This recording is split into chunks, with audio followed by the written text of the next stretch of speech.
Hello everyone and welcome back to another video from Apps Academy. In this video, I'm going to show you how to change the password on your Twitch account. So let's get started right away. First of all, open up the Twitch application on your device.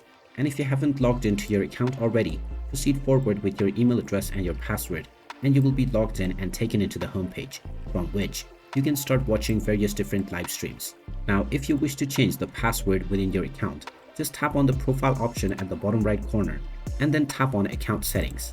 Now within this page, tap on security and privacy and you will now see your password section.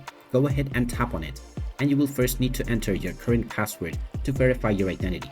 Type in your current password within the given box and then enter your desired new password underneath within the new password section. You can then type this new password once again within the confirm new password box, and after entering both your old and your new password, tap on the done button. And now this will change your password on your Twitch account right away.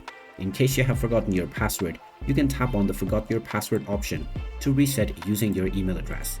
And there you have it. That is how easy it is to change your password on your Twitch account. If you find this video helpful, make sure you hit that like button and subscribe to our channel if you haven't done so already. Also ring that notification bell to never miss another update from us. Thank you for watching and I will see you again in the next video.